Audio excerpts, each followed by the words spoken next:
नमस्कार, आदाब। आप तक समाचार में आपका स्वागत है।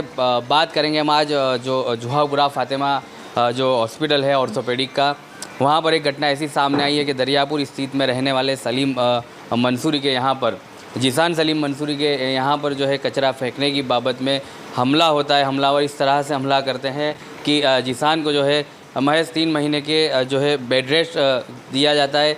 दोनों हाथ फ्रैक्चर है और एक हाथ में जो है उन्हें सर्जरी की गई है।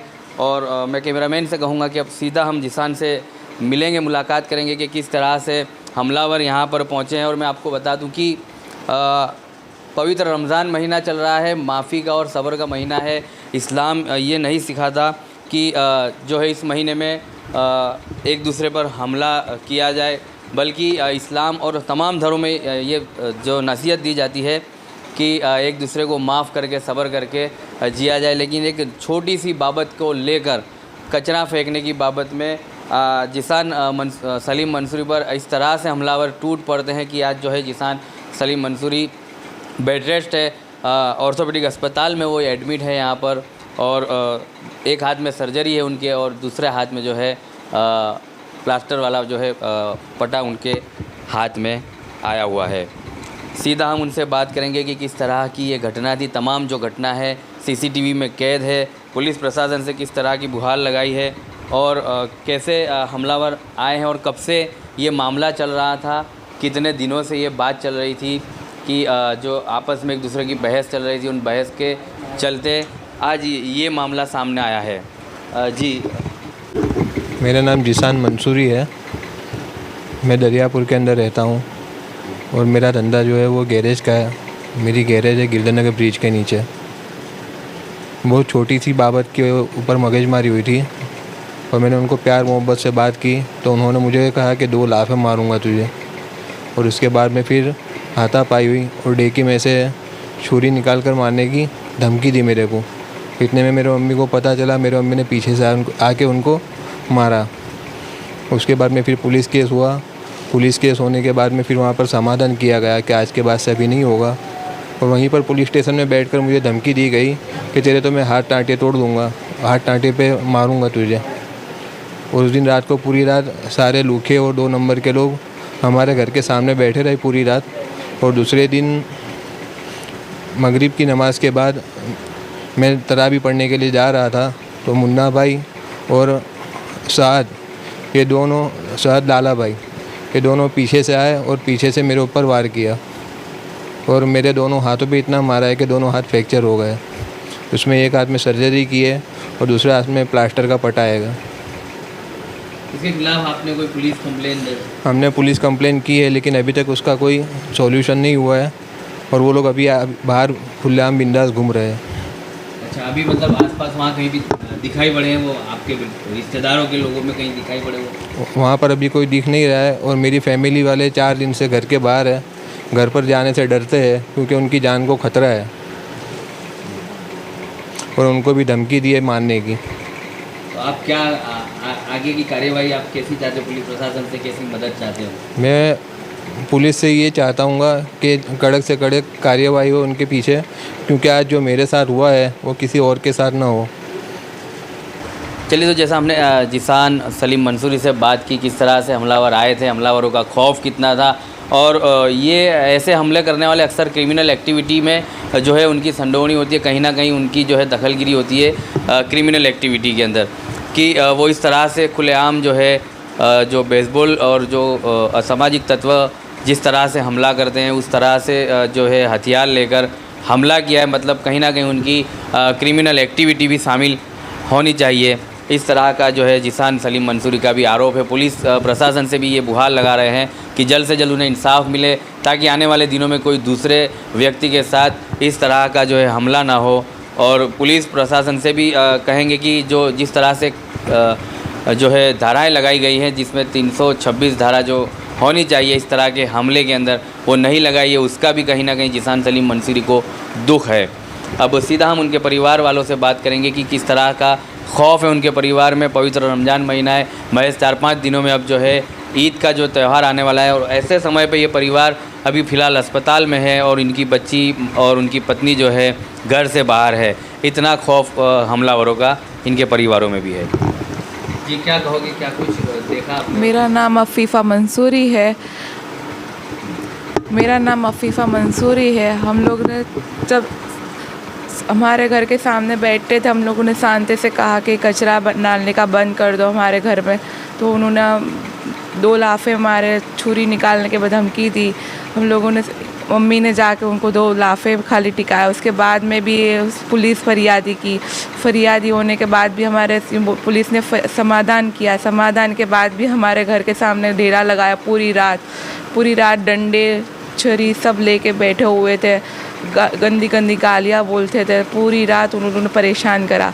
दूसरे दिन मगरिब की नमाज के बाद ये इशा की लिए बाहर निकले तो तुरंत ही 2 मिनट भी नहीं हुई, उनके पीछे हम लोग भी निकले। उन्होंने पीछे से आके मुन्ना भाई और साथ ने दोनों ने आके इतना लगातार लाठी और पाइप से मारा, क्योंकि दोनों हाथ के अंदर इतनी सब तकलीफ़ हो गई कि देखा कि एक हाथ में फ्रैक्चर, एक हाथ में सर्जरी की ज़रूरत है और एक हाथ में फ्रैक्चर प्लास्टर से हुआ है। और हमें फिर तो खुलेआम मारने की धमकी देते कि तो इनको तो लाचार करा है, अब तुम लोगों को भी है ना छुरी बता के बोलते कि तुम लोगों को भी मैं ज़िंदा मार डालूँगा। तो मेरी छोटी बच्ची है 5 साल की, वही बोलती है मेरे घर पर नहीं जाना, मेरे को यहाँ ही रुकना है। हम लोग 4 दिन से घर नहीं गए अभी तक। तो घर कहाँ है आपका, जो पूरा मामला जहाँ हुआ था? क्या दरियापुर लाल बाबा के टेम्बे के नाके पे हम लोग रुकते और हमारे घर के सामने ये बैठ रहे थे। हम लोगों ने कितने टाइम से देखा है कि आदमी हमारे घर के सामने बैठ के हम लोग को इरिटेट होता है। वो घर के सामने कोई बैठता है इंसान तो अपने को देखते देखते कितनी बार वो भी बोलाते कि नहीं ये यहाँ पे ही बैठेगा। ये बवाल हुई, इसमें भी बोला कि यहाँ पे बैठने का बनता कि नहीं ये यहाँ पे ही बैठेगा। मतलब इस तरह की उन लोगों की जो है एक परेशानी करती है, दादागिरी करते हैं। एक ज़ात की एरिया में बैठ के सब लगाता है हम लोग यहाँ के दादा है। और पुलिस ने अब तक जो है FIR दर्ज की है, लेकिन अब तक उनकी गिरफ्तारी अभी तक उनकी गिरफ्तारी कुछ नहीं की है।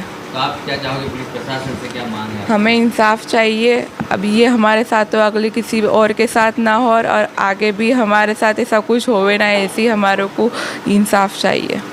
चलिए, तो ये पूरी जो वारदात आपने सुनी जिसान सलीम मंसूरी के परिवार की तरफ से कि किस तरह से हमलावर इरिटेट करते हैं इन लोगों को और परेशान करते हैं। घर के सामने आना बैठना, वहाँ पर जो है एक तरह की दादागिरी, खुलेआम लोगों को वहाँ पर घूमना, कचरा फेंकना, इस तरह की वारदातें कई साल से हो रही थी। और अब जो है हमलावर आगे बढ़ते हुए सीधा सलीम पर 7 साल से इस तरह की जो है कचरा फेंकने की वारदातें होती थी। इन्हें इरिटेट किया जा रहा था किसी भी वजह से।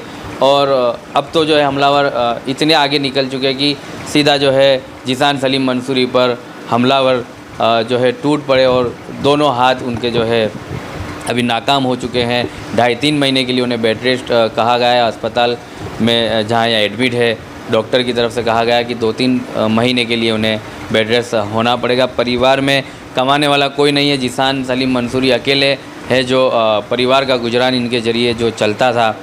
तो अब ये आने वाला समय ही तय कर पाएगा कि ऐसे हमलावरों को कब तक जो है पुलिस अपनी गिरफ्त में नहीं लेगी और पुलिस कब तक जो है इन्हें जो छूटा दौर दे सकती है। चलिए, घटना की पूरी जानकारी हमने परिवार वालों से तो ली। अब हम उस शख्स से बात करेंगे कि जो घटना स्थल पर वहाँ पर मौजूद थे, जिन्होंने इस घटना को देखा और चश्मदीद गवाह है इस घटना के। तो सीधा हम सलीम जो है जिसान सलीम मंसूरी के जो है फ्रेंड है मोहसिन खान पठान से हम सीधा बात करेंगे कि उस वक्त क्या हुआ था और क्या कुछ देखा उन्होंने। जी, क्या हुआ था उस वक्त जब घटना हुई? मेरा नाम मोहसिन है। 8:05 के आसपास की बात थी ये। हम नमाज़ पढ़ने के लिए जाने के लिए राह देख रहे थे जीशान की। ये जैसे घर में से बाहर आया, लगता है वो लोग इसकी राह देख रहे थे इसको हमला करने के लिए। जैसे आके बैठा, ये 2 सेकंड का मामला हुआ। इसके ऊपर आके ओकियो से 2 लोखंड की पाइप थी और हाथ में लकड़े का डंडा था। सब में पहले भागते भागते साथ आया और उसने इतनी ज़ोर से उसको डंडा घुमाया, पीछे से मुन्ना भाई आके, ये समझ लो 6 से 7 सेकंड का मामला। इतने 5 डंडे को हमले कर दिए कि हमको कुछ देर तक तो समझ ही नहीं पड़ी कि अचानक से क्या हो गया भाई। और इतनी फास्ट डंडे, फिर भागते भागते हमने पकड़ने की कोशिश की तो हमको धक्का मार दिया। फिर दूसरे भी 2 लोग आए, दो तीन नहीं 4-5 लोग आए सलंग, उन्होंने पकड़ा, पीछे ले गए। फिर भी उन लोग हटते ही नहीं थे, बस मारो मारो, यूँ समझ लो जानलेवा हमला करा इसके ऊपर। ऐसा डंडा घुमाया जिस सिर पे ही आता उसे इसने यूँ कर दिया, उसके हाथ पे लगी, बाकी मारा तो उसने सिर पे ही था डंडा, उसने ऐसे कर दिया। तो ये महज 7 साल से जो है मामला चल रहा है दरियापुर में, से कोई लोग सामने नहीं आए कि इनका जो है आपस में मामलों को सुलझाया जाए? हमारे जो महिला है उसके नाके पे कैसा खबर है सबको, कोई उसके सामने आवाज़ उठाने के लिए तैयार नहीं है। अभी भी जो मामला हुआ हमने देखा ना, तो महिला वाले सिर्फ हमको आगे बोलते रहे, लेकिन बोला चलो आगे आगे यार नाम लिखाओ, तो कोई भी नहीं। पुलिस वाले भी इंक्वायरी के लिए आते हैं ना, तो कोई उनका सपोर्ट नहीं करते, सब घर में घुस जाते हैं भाई। हम भी बोलते कि हमारा सपोर्ट करो कि अपने कुछ आगे कुछ कार्यवाही करें, तो हमारे सपोर्ट में कोई मिलने वाला खड़े रहने में तैयार नहीं है। आजू बाजू पड़ोसी कोई भी आने के लिए तैयार नहीं है, सब आगे हमको बोलते कि तुम ये कदम उठाओ, तुम ये कदम उठाओ। भाई पर तुम सामने तो आओ, तुम आगे कुछ करें ना। तो अब जो इस बार की आपकी पहल, उससे क्या सामने आएगा? आपको लग रहा है कि जो है आरोपी को गिरफ्त में लिया जाएगा और बाकी जो लोग हैं वो भी इनके हमलों से बचेंगे? देखो इसमें कैसा है, पब्लिक का हमको सपोर्ट मिलेगा ना, तो कैसा होगा कि आज इसके साथ हुआ, कल उसके साथ नहीं होगा। अगर पब्लिक का हमको बराबर सपोर्ट मिला तो, वरना कोई का सपोर्ट नहीं मिलेगा। पुलिस का अगर लोगों का सपोर्ट नहीं मिला ना, तो पुलिस भी वो धीरे धीरे काम करेगी, क्योंकि उनके पास पक्के पुरावे नहीं होंगे बराबर। तो फिर आज इसके साथ हुआ, कल दूसरे के साथ होगा, तीसरे के साथ होगा, मतलब ये तो चालू रहेगा ना, वो खुला फिरता रहेगा। नहीं ऐसे क्या होता है, वो छोटा साथ तो अभी छोटा है, अभी छोटा बुटलेकर बना बराबर, फिर बड़ा हो गया, उसके ऊपर कोई ध्यान नहीं देगा, उसके ऊपर कुछ कार्यवाही नहीं करेगा, तो बड़ा हो गया ना और बड़ा बुटलेकर बनेगा। यानी ऐसे छोटे से बड़ा होते हैं भाई।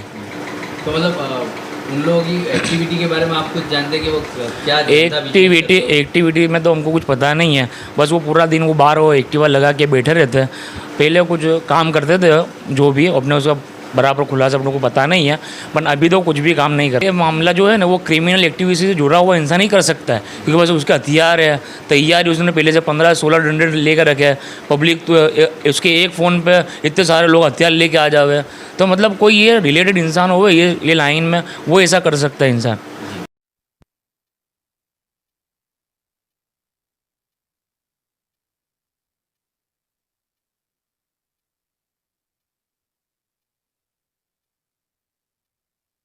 चलिए, तो अब तक समाचार में आपका स्वागत है। जिस तरह से जीशान सलीम मंसूरी के केस के बारे में तफसील से हमने आपको बताया, परिवार वालों की जो है आप बीती आप तक पहुंचाई है। अब हमारी टीम जो है दरियापुर पुलिस चौकी में यहाँ पर पहुंची है। HN जादव साहब के पास इस मामले की पूरी तपास है, उन्हीं से हम बात करेंगे कि आरोपी को अब जो है कब तक गिरफ्त में लिया जाएगा और फरियादी जो है न्याय की पुकार लगा रहे हैं, कब तक उन्हें न्याय मिल जाएगा। जी सर, क्या मामला है इस पूरा? जी 14 તારીખે આ ગુનો દાખલ થયેલો છે દરિયાપુર પોલીસ સ્ટેશનમાં, જેની તપાસ મારી પાસે છે હાલ। ફરિયાદી એમાં જીશાન મંસૂરી છે, જે છોકરાને બોથડ પદાર્થ વડે મારવામાં આવ્યો છે અને એના બંને હાથ ફ્રેક્ચર છે। હાલ ફાતિમા હોસ્પિટલ ખાતે એ ટ્રીટમેન્ટ એની ચાલુ છે। આરોપીમાં મુન્નાભાઈ સૈયદ અને સાદ લાલાભાઈ સૈયદ 2 જણાના નામ આપેલા છે। હાલ તપાસ ચાલુ છે એમના વેરઅબાઉટની, જોઈએ જલ્દથી જલ્દ પકડવા માટે એને ટ્રાય ચાલુ છે। સર, ફરિયાદીની એવી કમ્પ્લેન પણ છે કે પહેલાં બી જે એમની ગુનાહિત પ્રવૃત્તિમાં એ લોકો સંડોવાયેલા છે। હા, એની તપાસ બી ચાલુ છે। એમણે આક્ષેપ તો કર્યા છે કે અગાઉ પણ આ બધા ક્રિમિનલ એક્ટિવિટીઝ કરતા હતા, પણ હજી સુધી કંઈ એવું બહાર આવ્યું નથી। વધારે તપાસ પછી એ ખ્યાલ આવશે કે કોઈ બીજા અગાઉ ગુનામાં સંડોવાયેલા છે નહીં, અનડિટેક્ટ છે ગુના, તપાસનું કામ છે। Thank you. ઓકે।